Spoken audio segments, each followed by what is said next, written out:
প্রিয় শিক্ষার্থীরা, কেমন আছো তোমরা? আশা করি সবাই ভালো আছো। আজকের ক্লাসে তোমাদের সবাইকে স্বাগত জানাচ্ছি। আমি তোমাদের বিজ্ঞান শিক্ষক মুমতাহিনা মুশতারি। আমরা বরাবরই ষষ্ঠ শ্রেণীর বিজ্ঞান ক্লাস করি। ষষ্ঠ শ্রেণীর বিজ্ঞান ক্লাসে তো তোমরা ইতিমধ্যে বেশ কয়েকটি অভিজ্ঞতার ক্লাস করেছো, তাই না? আজকে আমরা কোন অভিজ্ঞতার ক্লাসটি করব? কেউ কি বলতে পারবে? আচ্ছা দেখো তো, স্ক্রিনে তোমরা কি একটা ছবি দেখতে পাচ্ছ, তাই না? আজকে আমরা এমন একটা অভিজ্ঞতা পড়ব, যে অভিজ্ঞতায় আজকের পাঠে এই ছবি থেকেই আমরা খুঁজে বের করে নিতে পারবো আজকে আমরা কি পড়ব। তোমরা কি কেউ বলতে পারবে যে ছবিতে কি দেখতে পাচ্ছ? এখানে কি কি আছে? দেখো, আমি দেখতে পাচ্ছি ছবিতে বৃষ্টি হচ্ছে, তাই না? সবাই দেখতে পাচ্ছ না? আচ্ছা, বৃষ্টি হচ্ছে, আবার দেখছি একটু একটু রোদও দেখা যাচ্ছে। তো তোমরা কি এরকম দিন কখনো দেখেছো, তাই তো? তাহলে আমাদের আজকের পাঠ হচ্ছে, আজকের অভিজ্ঞতার নাম হচ্ছে রোদ, জল, বৃষ্টি। জল মানে কি? পানি। তাহলে আজকের অভিজ্ঞতাটার নাম হচ্ছে রোদ, জল, বৃষ্টি।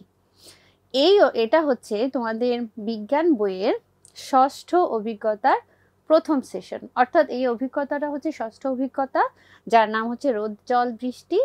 আর আজকে আমরা এই অভিজ্ঞতার প্রথম সেশনে ক্লাসটি করব। কেমন? তাহলে চলো আমরা ক্লাসটি শুরু করি।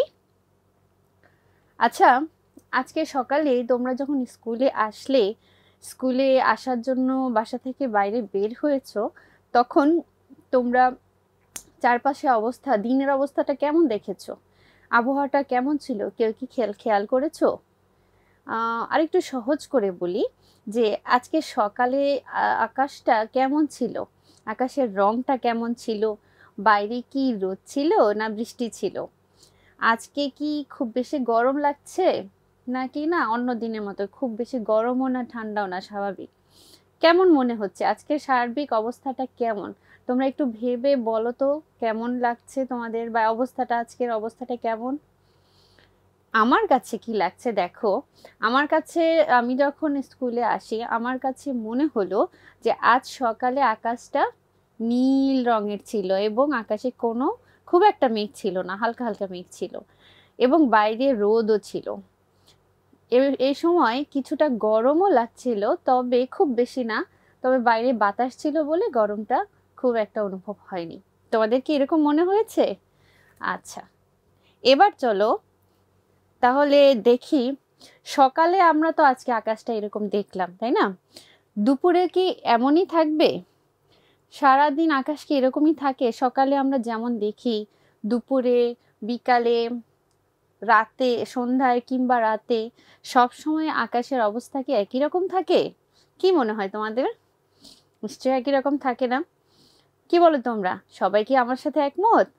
আচ্ছা, চলো আমরা একটু দেখি যে দিনের বিভিন্ন সময় আকাশ কেমন থাকে। তোমরা তো এটা সবাই দেখেছো, এক এক আমাদের পরিবেশে এক এক ঋতুতে এক এক রকম আবহাওয়া থাকে, এক এক রকম আকাশের অবস্থাটা এক এক রকম থাকে, তাই না?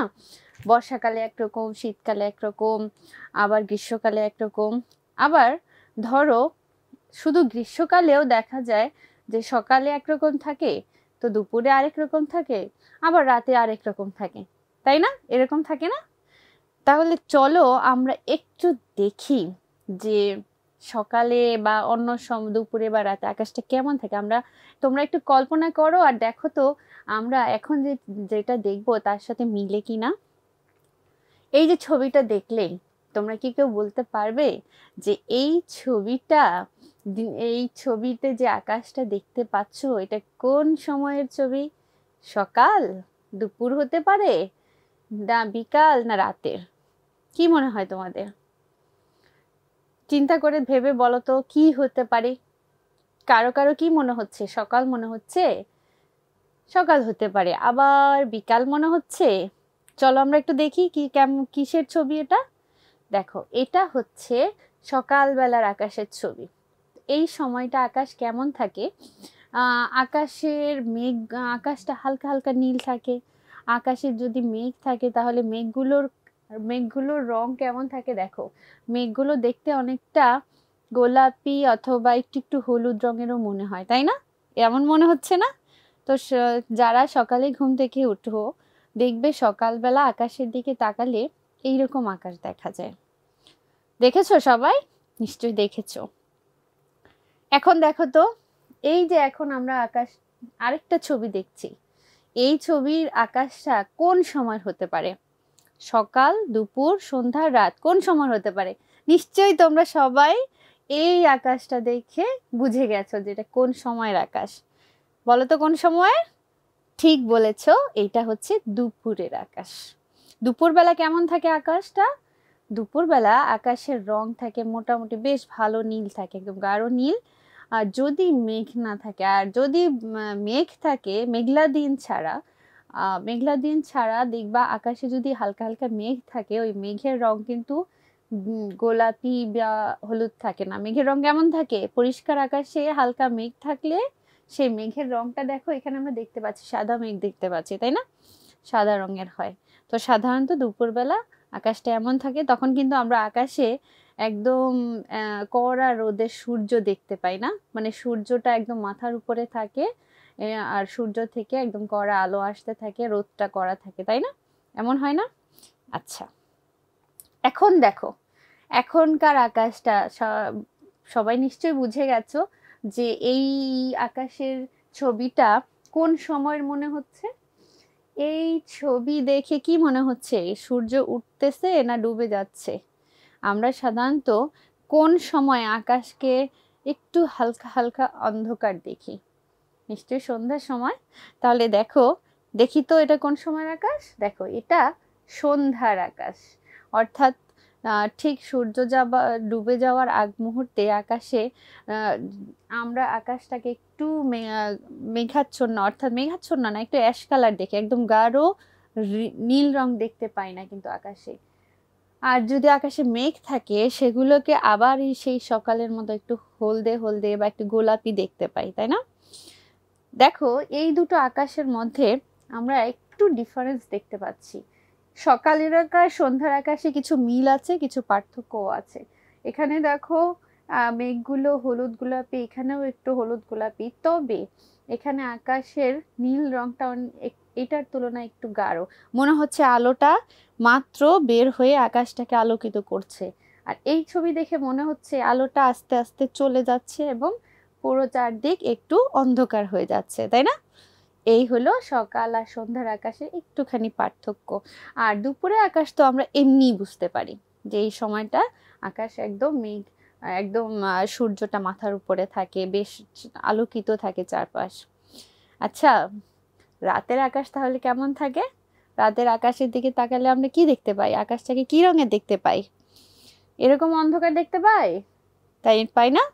হ্যাঁ, আমরা রাতের বেলা আকাশটাকে এরকম অন্ধকার দেখি, কখনো আকাশে ছোট ছোট তারা এবং চাঁদও দেখা যায়, অর্থাৎ রাতের আকাশের রং হয় কালো বা হালকা হালকা অন্ধকারাচ্ছন্ন দেখি।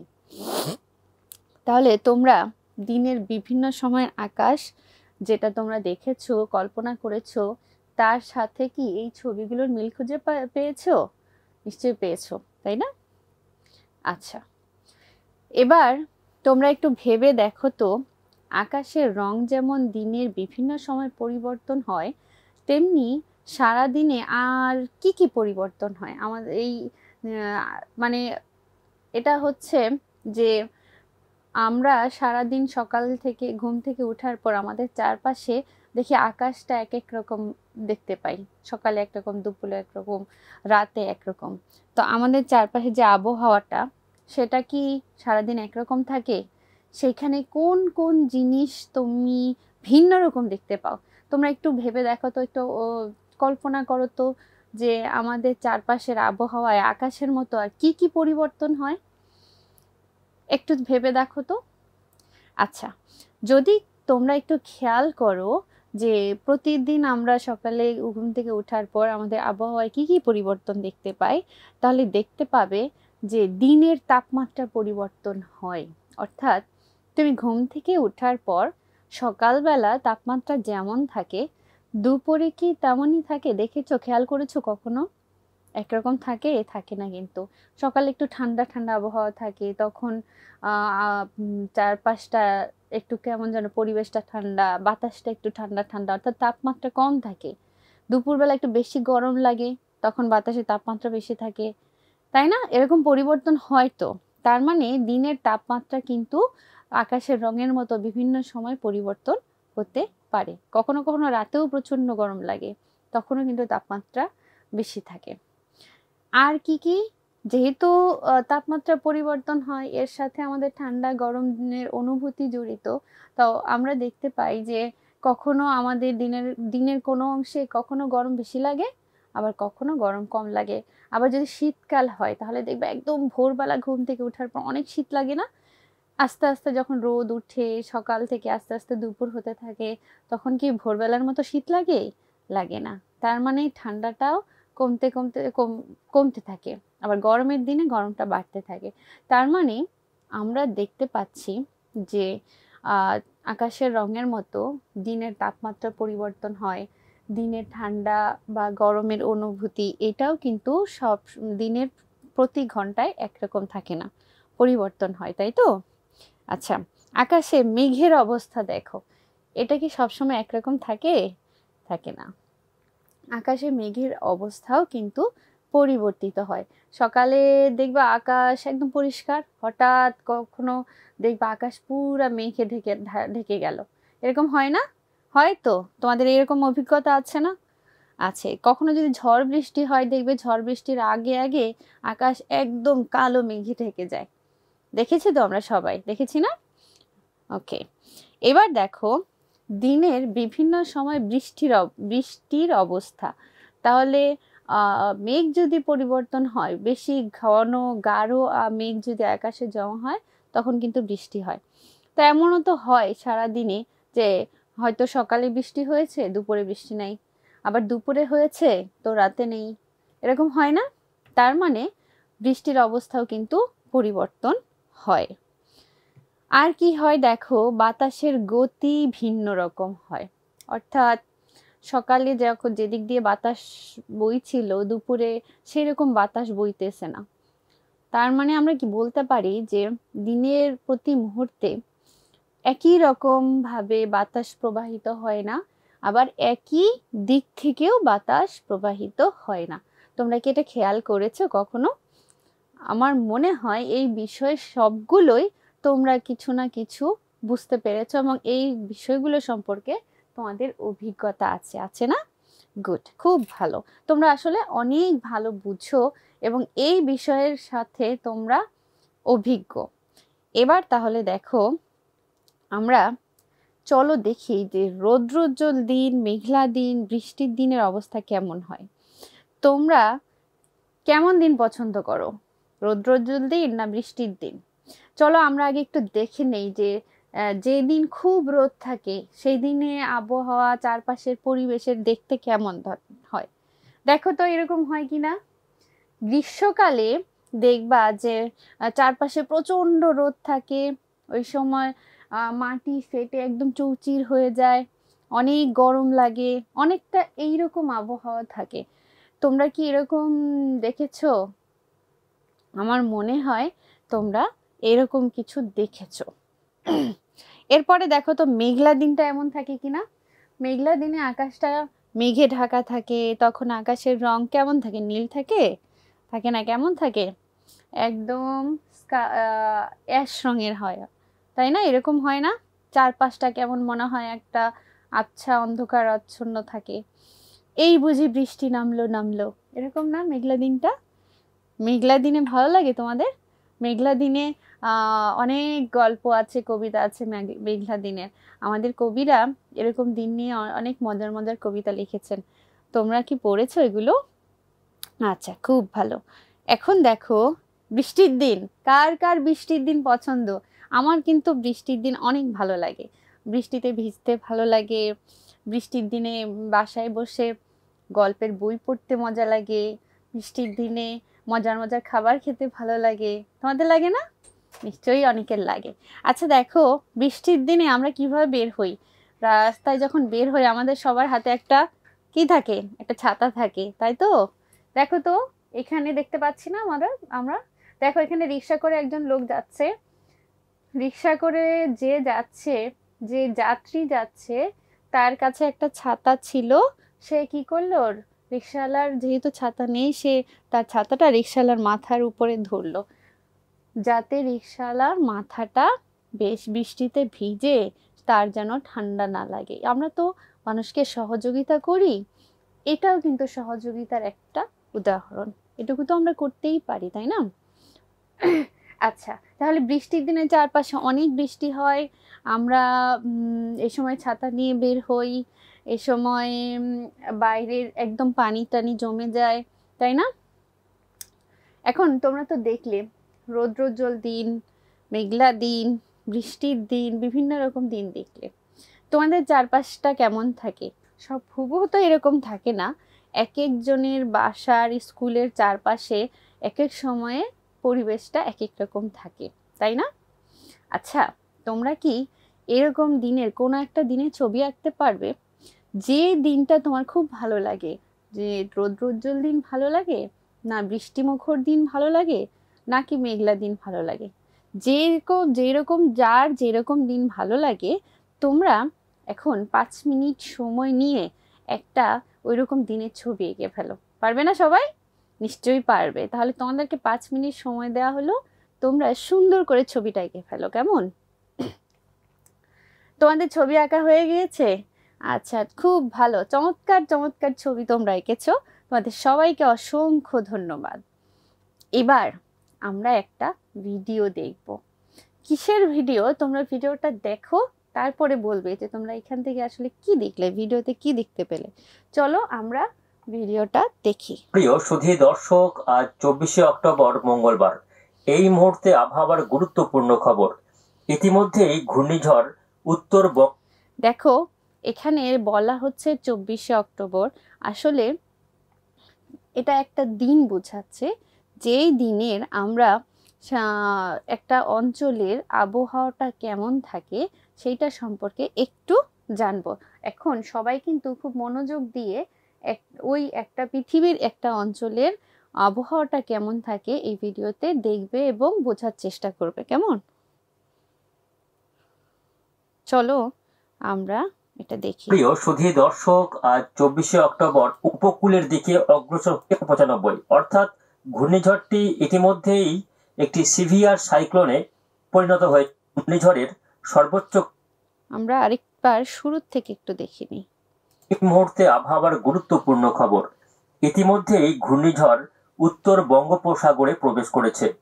এই মুহূর্তে সরাসরি উপগ্রহ চিত্রে ধরা পড়ছে শক্তিশালী ঘূর্ণিঝড়। এই মুহূর্তে ঘূর্ণিঝড়ের সর্বোচ্চ গতিবেগ রয়েছে ঘন্টায় 80 থেকে 90 কিলোমিটার। এই মুহূর্তে দেখা যাচ্ছে 95 কিলোমিটার প্রতি ঘন্টায় এই ঘূর্ণিঝড়টির গতিবেগ রয়েছে, অর্থাৎ নর্মাল গতিবেগ রয়েছে 90 থেকে 95। অর্থাৎ ঘূর্ণিঝড়টি ইতিমধ্যেই একটি সিভিয়ার সাইক্লোনে পরিণত হয়েছে। ফলে বাংলার জন্য ক্রমশ বিপদ বাড়ছে। আগামী কয়েক ঘন্টায় এই ঘূর্ণিঝড়টি আরো শক্তি বাড়াতে পারে বলে আশঙ্কা রয়েছে এবং ঘূর্ণিঝড়টি ধীরে ধীরে উপকূলের দিকে অগ্রসর হতে দেখা যাচ্ছে। এই মুহূর্তে আবহাওয়ার সব থেকে গুরুত্বপূর্ণ খবর, খুব সম্ভবত আগামীকাল 25শে অক্টোবর এই ঘূর্ণিঝড়টি পশ্চিমবঙ্গ অথবা বাংলাদেশের উপকূলবর্তী এলাকায় সরাসরি আঘাত হানতে পারে। ঘূর্ণিঝড়টি যখন উপকূলে আঘাত করবে সেই সময় এর সর্বোচ্চ গতিবেগ থাকতে পারে 100 থেকে 110 কিলোমিটার। ফলে ক্রমশ দুর্যোগের আশঙ্কা কিন্তু থেকেই যাচ্ছে। উপকূলবর্তী জেলাগুলির জন্য ক্রমশ বিপদের ঝুঁকি বাড়ছে। তো আজকের ভিডিওতে আমরা বিস্তারিত আলোচনা করব যে এই ঘূর্ণিঝড়টি ঠিক কবে, কখন, কোন উপকূলে আছড়ে পড়ার সম্ভাবনা রয়েছে, এই ঘূর্ণিঝড়ের আঘাতে কোন জেলাগুলিতে ক্ষয়ক্ষতি হতে পারে, কোথায় কেমন প্রভাব পড়বে এই ঘূর্ণিঝড়ের ফলে, বিস্তারিত আলোচনা করব আজকের প্রতিবেদনে। অবশ্যই ভিডিওটি শেষ পর্যন্ত দেখবেন, কারণ আজকের প্রতিবেদনটি আপনাদের জন্য খুবই গুরুত্বপূর্ণ হতে চলেছে। ইতিমধ্যেই ঘূর্ণিঝড়ের প্রভাবে গতকাল থেকেই বিভিন্ন জেলায় বৃষ্টি লক্ষ্য করা গিয়েছে।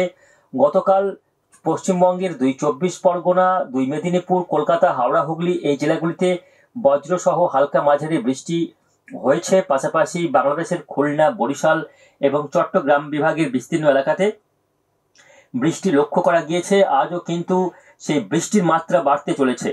শুধু বৃষ্টিই নয়, উপকূলবর্তী এলাকাগুলিতে দমকা ঝড়ো হাওয়ার দাপট বাড়বে। ঘূর্ণিঝড়টি যত উপকূলের দিকে এগিয়ে আসবে ততই কিন্তু উপকূলবর্তী জেলাগুলিতে দুর্যোগ বাড়বে, অর্থাৎ ক্রমশ দুর্যোগ ঘনাচ্ছে উপকূলবর্তী বাসিন্দাদের জন্য। তো প্রিয় দর্শক, ইতিমধ্যে কিন্তু আবহাওয়া দপ্তরের পক্ষ থেকে আজ এবং আগামীকালের জন্য সমুদ্র যাত্রায় নিষেধাজ্ঞা জারি করেছে। বিশেষ করে মৎস্যজীবীদের জন্য নিষেধাজ্ঞা জারি করা হয়েছে। তো প্রিয় দর্শক, এখন দেখার বিষয় ঘূর্ণিঝড়টি কোন উপকূলে আছড়ে পড়বে। এটা সরাসরি উত্তর দিকে গিয়ে পশ্চিমবঙ্গের উপকূলে আছড়ে পড়বে, নাকি উত্তর পূর্ব দিকে বাঁক নিয়ে এটা বাংলাদেশের জন্য বিপদ বাড়াবে। কি রয়েছে এই মুহূর্তে সর্বশেষ আপডেট, বিভিন্ন ওয়েদার মডেলে এই মুহূর্তে ঘূর্ণিঝড়ের সর্বশেষ আপডেট কি রয়েছে সেটাই আজকের ভিডিওতে আপনাদের সামনে তুলে ধরবো। অবশ্যই ভিডিওটি শেষ পর্যন্ত দেখতে থাকুন এবং কোন জেলা থেকে দেখছেন অবশ্যই আপনাদের জেলার নামটি আমাদের কমেন্ট বক্সে অবশ্যই লিখে জানাবেন। তো আসুন ঘূর্ণিঝড়ের বিষয়ে বিস্তারিত যাব। তার আগে প্রথমেই একটু দেখে নেব যে আজকে 24শে অক্টোবর মঙ্গলবার সারাদিন আবহাওয়া কেমন থাকবে, আজ সকাল থেকে কোথায় কেমন আবহাওয়া রয়েছে, কোন জেলাগুলিতে বৃষ্টি হবে সেটা একটু দেখে নিই।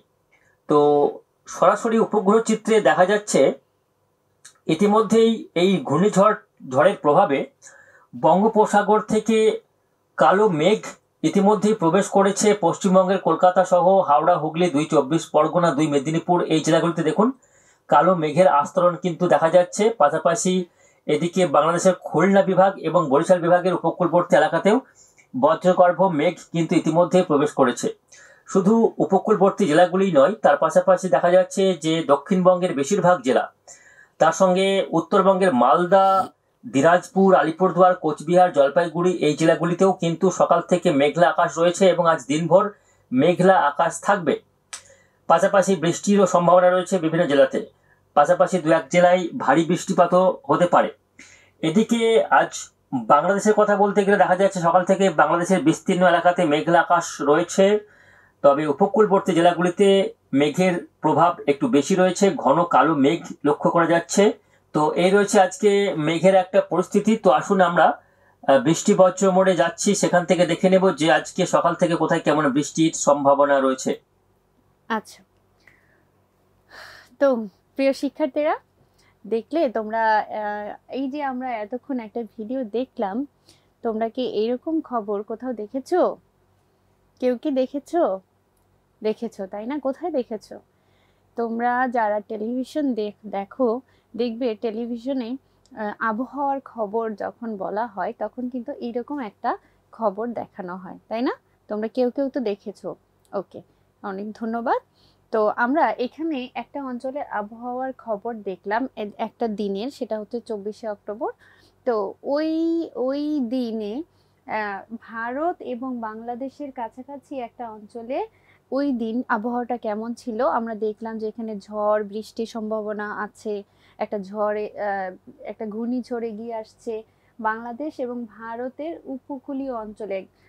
এই যে দেখতে পাচ্ছ এখানে সমুদ্র বঙ্গোপসাগর, এখান থেকে একটা ঘূর্ণিঝড় ঘুরতে ঘুরতে ঘুরতে ঘুরতে এই যে বাংলাদেশের ঢাকা, এখান থেকে ভারতের একটা অঞ্চলের দিকে এগিয়ে আসছে। তো ওই দিন এই যে ঘূর্ণিঝড়টা আসছে ওই সময় এই জায়গা মেঘ কেমন, এই জায়গা কোন অঞ্চলে বেশি মেঘ আছে, কোন অঞ্চলের তাপমাত্রা কেমন, দেখো এখানে আমরা দেখছি 25 ডিগ্রি সেলসিয়াস, এখানে দেখছি 23 ডিগ্রি সেলসিয়াস। এরকম বিভিন্ন অঞ্চলের ওই সময় ওই দিনের তাপমাত্রাও কিন্তু আমরা দেখতে পাচ্ছি। আমরা ভিডিওটা থেকে আরেকটু দেখলাম এখানে কখন বা বৃষ্টি হতে পারে, কখন বজ্র বৃষ্টি হতে পারে, বাতাসের গতিবেগ কেমন থাকে, তাই না? আমরা এই ভিডিওটা থেকে ওই দিনের এই একটা অঞ্চলের আবহাওয়ার সার্বিক একটা অবস্থা দেখতে পেলাম। তো তোমরা নিশ্চয়ই এরকম টেলিভিশনে দেখেছো। কারো বাসায় যদি রেডিও, এখন তো আসলে আমরা অনেকে রেডিও ব্যবহার করি না, যদি কেউ করো দেখবে রেডিওতে কিন্তু আবহাওয়ার খবর সম্প্রচারিত হয়। এছাড়াও আমরা কিন্তু ইউটিউবে অথবা অনলাইনে যে বিভিন্ন যারা মোবাইলে বা ল্যাপটপে তোমরা অনলাইনে বিভিন্ন খবরাখবর দেখো বা তোমাদের বাসায় যদি কেউ দেখবে যে ওখানেও কিন্তু এই ধরনের আবহাওয়ার খবর বিভিন্ন চ্যানেল সম্প্রচার করে। তোমরা যদি না দেখে থাকো তাহলে একটু খোঁজ করলে, সার্চ করলেই কিন্তু তোমরা এই খবরগুলো দেখতে পারো। তো এটা তোমরা খবরগুলো দেখবে, কারণ আগামী দিনে তোমাদের এইটার উপরে একটা হোমওয়ার্ক থাকবে। তাহলে চলো দেখি আগামী দিনে তোমাদের কি হোমওয়ার্ক আছে। তোমরা কি করবে, প্রত্যেকে আগামী 1 সপ্তাহ দিনের বিভিন্ন সময়ের আবহাওয়া খেয়াল করবে। খেয়াল করে প্রতিদিন বিজ্ঞান অনুশীলন বইয়ের 53 পৃষ্ঠার ছক এবং পত্র পত্রিকা অথবা টেলিভিশন অথবা ইন্টারনেট ব্যবহার করে প্রতিদিনের যে এইরকম একটা, তোমরা এই যে ভিডিওতে আমরা দেখলাম এরকম একটা আবহাওয়ার তথ্য পাবে, অথবা ভিডিও পাবে অথবা লেখা পাবে, সেখান থেকে তথ্য নিয়ে 54 পৃষ্ঠায় আরেকটা ছক আছে, সেইখানে লিখবে। দেখো 53 পৃষ্ঠা অনুশীলন বইয়ের 53 পৃষ্ঠায় যে ছক আছে, সেই ছকটা তুমি কোনো কিছু দেখে না, তুমি আবহাওয়া দেখে, তুমি যেখানে আছো সেইখানে প্রতিদিন তুমি সকালে কেমন দেখছো, দুপুরে কেমন দেখছো, সেটা তুমি নিজে পর্যবেক্ষণ করে লিখবে। সেটা কোনো পত্রপত্রিকা, ইন্টারনেট বা টেলিভিশন থেকে না। আর 54 পৃষ্ঠায় যে ছকটা আছে সেইটা তুমি কোনো পত্রিকা বা ইন্টারনেট বা টেলিভিশন বা রেডিও যে কোনো জায়গা থেকে ওই দিন কি আবহাওয়া খবর সম্প্রচারিত হয় সেটা শুনে তারপর সেই ছকটা লিখবে। কেমন? পারবে না সবাই? আশা করি সবাই পারবে। তাহলে দেখো আরেকটু আমি বুঝিয়ে দিচ্ছি যে অনুশীলন বইয়ের 53 পৃষ্ঠায় এই যে দেখো এখানে ছকটা আছে, এখানে লেখা আছে আগামী 1 সপ্তাহ দিনের বিভিন্ন সময় আবহাওয়া খেয়াল করে নিচের ছকে নোট করো। মানে এখানে কি লিখতে হবে, তোমার তো 1 সপ্তাহ লিখতে হবে, 1 2 3 4 5 6 7, অর্থাৎ 7 দিনের তারিখ এবং বারটা লিখে রাখবে। সকাল কয়টার সময় লিখছো সেটা লিখবে, সকালে, দুপুরে, বিকালে, সন্ধ্যায়, রাতে। এই 5টা তোমাদের পছন্দ মতো 5টা সময়ের, সকালে যে একটা যে কোনো একটা টাইম নিবে, ধরো 8টা নিতে পারো, সকাল 8টা, দুপুর 12টা হতে পারে, এরকম তোমার পছন্দ মতো রাত পর্যন্ত একটা সময় নিবে এবং সেই সময়ে আবহাওয়া কেমন, যেমন ওই সময় আকাশের রংটা কেমন এখানে ছোট্ট করে লিখে রাখবে, নীল, লাল, কালো, গোলাপি, যার যখন যেরকম দেখতে হবে সেরকম লিখবে। কি কি লিখবে? আকাশের রং লিখবে, আকাশে রোদ আছে কিনা, থাকলে হ্যাঁ, না থাকলে নাই, বৃষ্টি আছে কিনা, গরম কম লাগছে না বেশি লাগছে, বাতাসের গতি, বাতাসের গতিটা বেশি না কম, নাকি একেবারেই বাতাস ফিল করছো না। তারপর এই জিনিসগুলো প্রত্যেকটা ছকের মধ্যে ছোট্ট ছোট্ট করে, পুরো বাক্য লিখতে হবে না, শুধু ছোট ছোট করে অংশগুলো লিখে রাখবে। এটা কত পৃষ্ঠায় দেখো? 53 পৃষ্ঠায়। আর 54 পৃষ্ঠায় দেখো একই জিনিস লিখবে, কিন্তু এটা তুমি রেডিও, টেলিভিশন বা ইন্টারনেট থেকে তথ্যটা সংগ্রহ করবে এবং তুমি আগের সপ্তাহে, মানে আগের ছকে যে সপ্তাহেরটা করবে এখনো এই ছকে সেই সপ্তাহেরটাই করবে। ওটা করবে তুমি নিজে নিজে অবজার্ভ করে, মানে নিজে পর্যবেক্ষণ করে, আর এটা তুমি এখান থেকে রেডিও, টেলিভিশন বা পত্রিকা থেকে তথ্য সংগ্রহ করে লিখবে। হ্যাঁ, কি কি লিখতে হবে দেখো, ওই দিনের তাপমাত্রা সেটা তোমার ওই আবহাওয়ার খবরের মধ্যে বলা থাকবে, বায়ুর আর্দ্রতা, আকাশের অবস্থা, ঘূর্ণিঝড় বা বৃষ্টিপাত হতে পারে কিনা সম্ভাবনা, এই বিষয়গুলো তোমরা লিখে রাখবে। কেমন? আমার মনে হয় তোমরা একটু মানে সবাই পারবে। যদি কারো বুঝতে সমস্যা হয় তোমরা কি করবে, একজন আরেকজনের সাথে, এক শিক্ষার্থী আরেক শিক্ষার্থীর সাথে আলোচনা করে নেবে। পারবে না? নিশ্চয়ই পারবে। তাহলে প্রিয় শিক্ষার্থীরা, আজকে আমাদের ক্লাসে একটা নীতি বাক্য শিখতে হবে, নীতিগত বিষয় শিখতে হবে। সেটা হচ্ছে অধিকার। অধিকার কি? অধিকার হলো ব্যক্তির আইনি, সামাজিক ও নৈতিক মত প্রকাশের স্বাধীনতা। তাহলে তোমরা সবাই খুব মনোযোগ দিয়ে এই আগামী 1 সপ্তাহের কাজটি করবে এবং একে অপরকে এই কাজে সহযোগিতা করবে। কেমন? সবাই সুন্দরভাবে বাড়ির কাজটা করো এবং অনেক অনেক মজা করে তোমাদের বিষয়গুলো শেখো। সবাইকে আবারও ধন্যবাদ জানিয়ে আজকের ক্লাস শেষ করছি। খোদা হাফেজ।